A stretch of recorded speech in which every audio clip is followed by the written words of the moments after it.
Hey guys, so just I've been thinking a lot about this whole colonizer thing. You know, the whole thing they accuse us of being a colonizer, colonizer. It's all you keep hearing.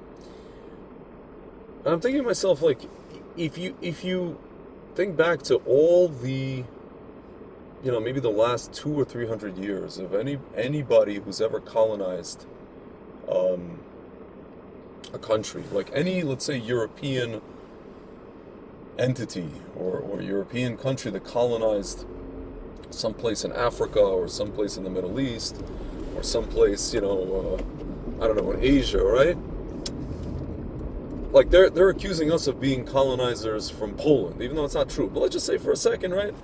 This is their thought process, right? A bunch of Europeans moved to the place that's called Israel today, right? Move to the Middle East. Folks, usually when people from Europe would quote unquote colonize a place, there's two things kind of going on. They're trying to bring, their culture to the place, right? They're trying to quote unquote civilize a place. On top of that, guys, they're trying to get what?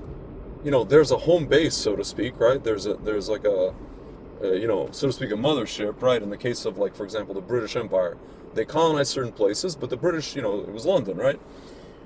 So they're trying to get what? They're trying to get resources from that place to bring back to England, right? Or bring, sell all over the world, in international trade and global trade, right? So that's really what it is. There's either bringing something to the place, right?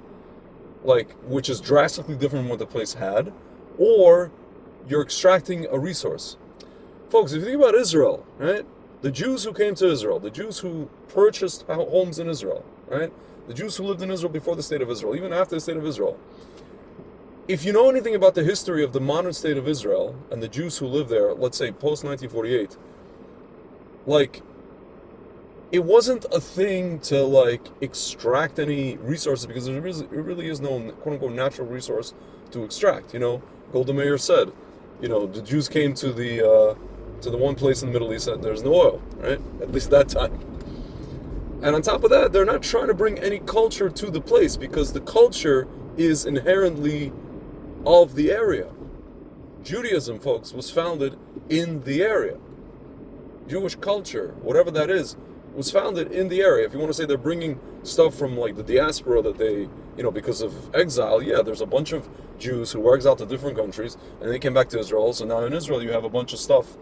It's like a mishmash of different things. You have people from Jews from North Africa, Jews from Iraq, Jews who repatriated, Jews from Europe. But folks, there's no like home base outside of Israel where we're trying to quote unquote extract resources and take it out of, to that place. If anything, folks, there are Jews living in the diaspora who make their money in the diaspora and famously pump money into Israel, right? To the point where they accuse us of being like, we're lobbying and we're living in different countries and we're sending the money to Israel. We're funding all these things in Israel with money that we made in America. Folks, that's literally the opposite of colonization.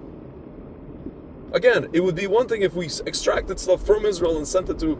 The only thing I can think of is maybe, like, I don't know, but even then it's not an extraction. It's more like Jews living in the land of Israel, developing, let's say, startups, and then selling them to America for, like, I don't know, $150 million exits or whatever, right? Famously, right? Stuff like Waze, a bunch of other companies, right? The list goes on and on. Folks, the formula, the classical formula of colonization... Not only are we not colonizers, even if you take that away, the classical formula of historically what a colonizer is and what a colonizer sets out to do, it doesn't check out in this case at all.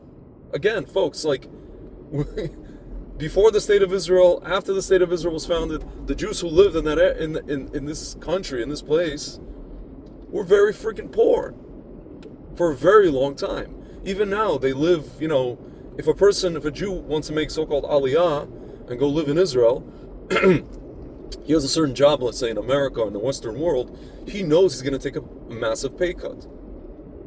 Because it's not a It's not a colonial project. If it was a colonial project, it would be just as lucrative for that person to go there and do whatever he's going to do there. And then again, send back money or whatever resources to quote unquote home base. In the case of the colonials, it was either London or Paris or whatever, right? Folks, in this case, it doesn't, just from a perspective of colonization, historical colonization, it doesn't have the hallmarks even of it. It doesn't check out. That's aside from the discussion that we're not colonizers in our own land. If you want to say, yeah, unfortunately the Israeli government, the way they talk, the way they act, the way they behave, is almost like a vassal of America, and it looks like they're colonizers. They're desperately trying to be colonizers because, I don't know, they have a certain elitist mindset. That's a different story. But folks, even with all the trying and all the stuff that they're trying to do, again, it just doesn't check out. The colonization formula, it doesn't apply here. It doesn't plug in. The hallmarks aren't there.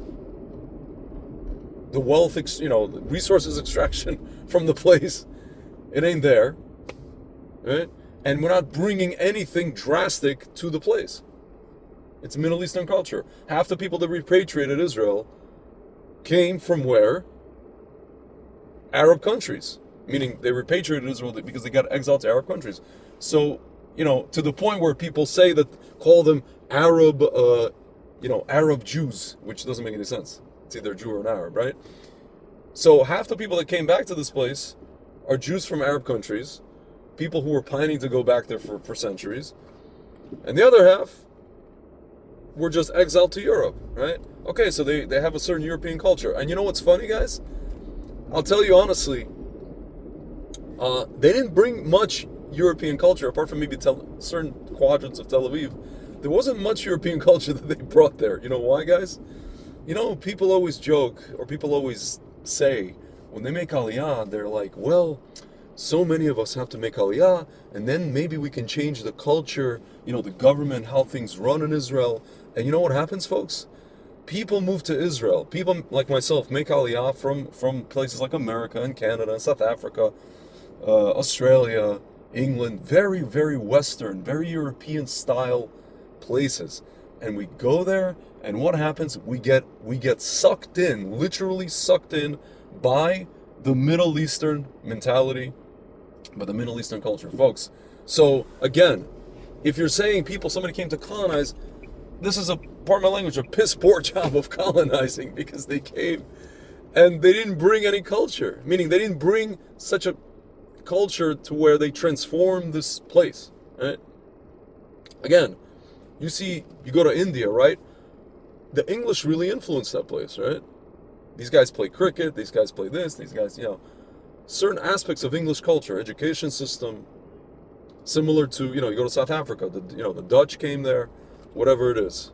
The English came, the English pretty much conquered all these, go to Canada, they're still under the Queen, right? But folks, Jews from Europe were not able to influence, with the possible exception of politics, and even then, it's just what we call a balagan. It looks like a, basically a Middle Eastern market. If you go to the Knesset, how they operate, they weren't able to influence at all, and there's no natural resources to extract, and if there are, it's like, I don't know, fruits and vegetables, and like, at this point we found a little bit of gas somewhere, natural gas somewhere off the coast of something, and folks, there's not a lot, okay? There's really not a lot in terms of what we can send out, or what we can send out to, some home base somewhere, which again, does not exist. Home base is Israel, folks. So, and by the way, in Europe, in the past, when they told us to leave, they said, go to what they called Palestine, go to Israel, right? So what are they saying? First they tell us to go to Israel, we go to Israel, now they're calling us colonizers.